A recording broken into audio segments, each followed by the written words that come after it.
Tonight, we begin with a development that trade analysts, economic experts, and diplomatic insiders had feared, anticipated, and prepared for. A confrontation that unfolded not over weeks or months, but in a matter of hours.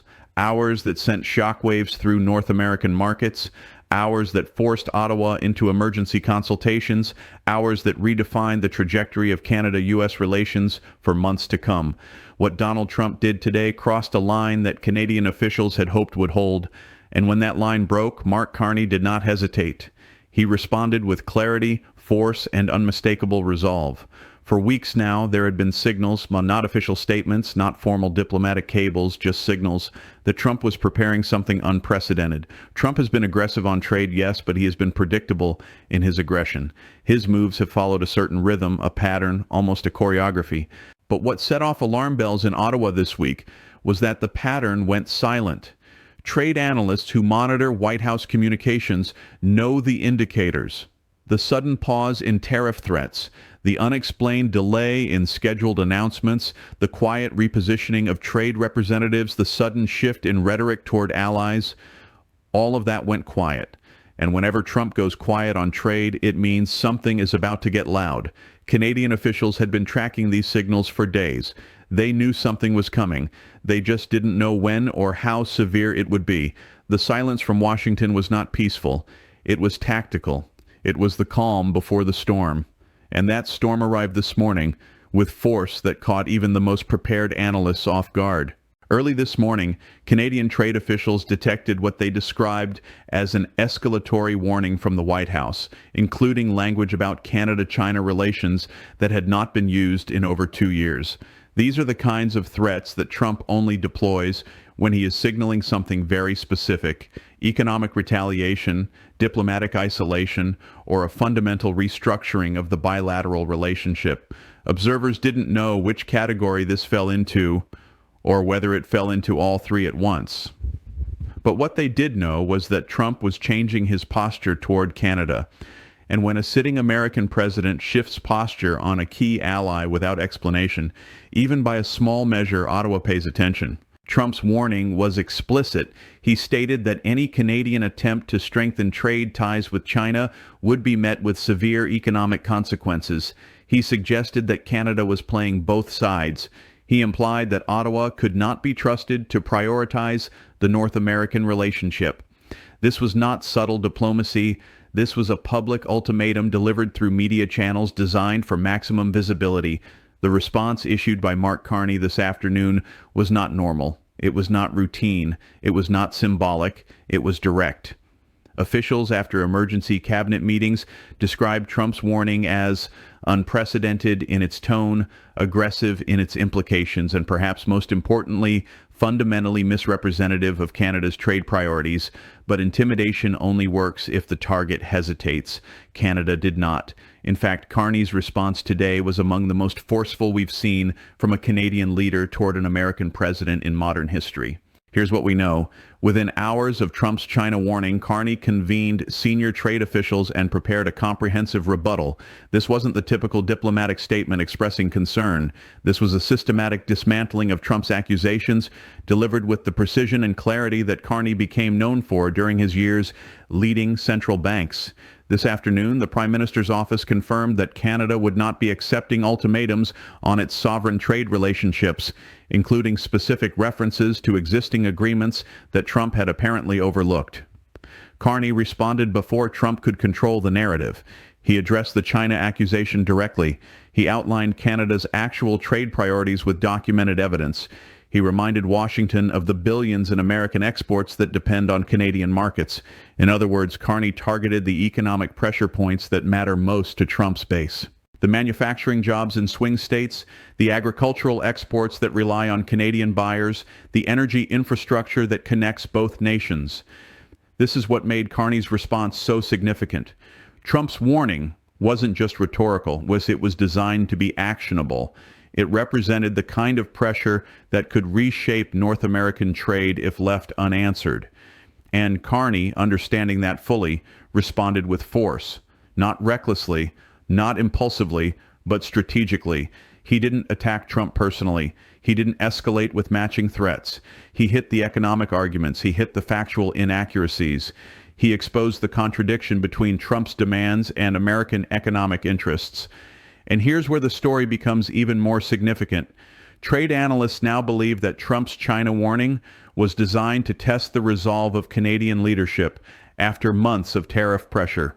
Trump wanted to see whether Canada would capitulate, soften its position, or show signs of internal division. But instead, the opposite happened. Carney didn't waver. He delivered a response that was so unified, so comprehensive, that even Trump's own trade advisors noticed, you don't get Washington's attention easily. But today, Canada did. Economic strategists speaking with international media under anonymity described Trump's approach as coercive diplomacy, a way to extract concessions through public pressure rather than private negotiation. But Carney proved today that Canada remains both economically resilient and diplomatically sophisticated. His response was not only substantive, it was timed so precisely that it dominated the news cycle before Trump could issue follow-up threats. That timing matters because it shows strategic communication capability. It shows that Canada is not passively receiving American pressure. They are actively shaping the narrative. As reports continued coming in throughout the afternoon, we learned more about the scale of Canada's response. The Finance Ministry released detailed trade data contradicting Trump's China claims, forcing American media to fact-check the president's statements. The Foreign Affairs Department contacted G7 allies to brief them on the situation, ensuring international context for any escalation. Trade representatives operating in Washington reportedly began direct outreach to American business leaders who depend on Canadian trade relationships. This wasn't just a press conference. This wasn't just a statement of disagreement. This was coordinated strategic communication. This was economic counter-messaging. And counter-messaging is the one thing Trump has struggled to overcome since taking office. For every trade threat he has made, Canada has countered with something that complicates his domestic political calculations. Remember, Trump thought Canada would fold under tariff pressure. He thought threatening the auto industry would force concessions. He thought questioning CUSMA would create panic in Ottawa. But tonight, the exact opposite is happening. Canadian polling shows increased public support for standing firm against American pressure. Business leaders are calling for retaliatory measures rather than accommodation. International allies are expressing solidarity with Ottawa rather than encouraging capitulation. Trump's pressure campaign has paradoxically strengthened Canadian resolve rather than weakening it. What makes this moment so critical and so unpredictable is that Trump's China warning happened at a time when he is under intense domestic pressure. Hardline advisors want maximum confrontation with trading partners.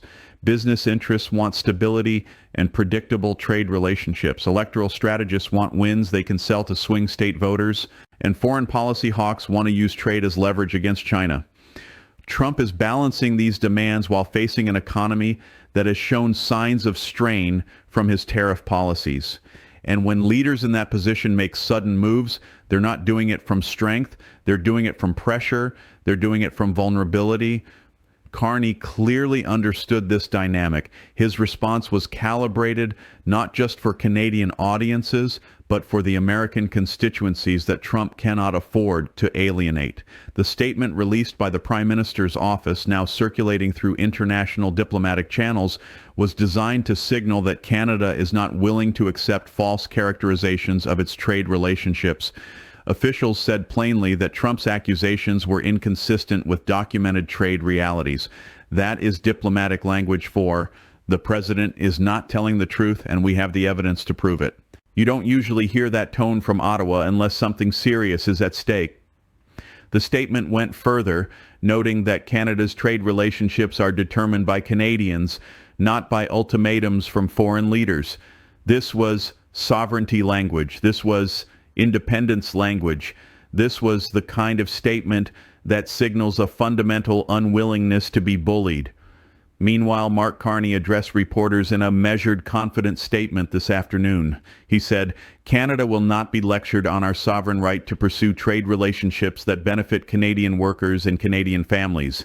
He said, We have been clear, consistent, and transparent about our trade priorities. We expect the same from our American partners. And he said, threats and ultimatums are not the foundation of a productive relationship. Canada remains ready for serious dialogue, but we will not negotiate under pressure. These are not rhetorical flourishes. These are statements from a leader who understands just how high the stakes have become. Here's what makes the situation even more concerning. Trump's China warning wasn't isolated. Along with the trade accusations, American officials also floated potential border security measures that could affect Canadian travelers. Trade representatives suggested reviewing agricultural exemptions that benefit Canadian exporters. Economic advisors increased pressure targeting Canadian energy exports. All of this happened within the same 48-hour period. When Trump moves multiple pressure points at once, it means something larger is underway. This appears to be a coordinated campaign to force Canadian concessions across multiple sectors simultaneously. Analysts are now considering several possibilities.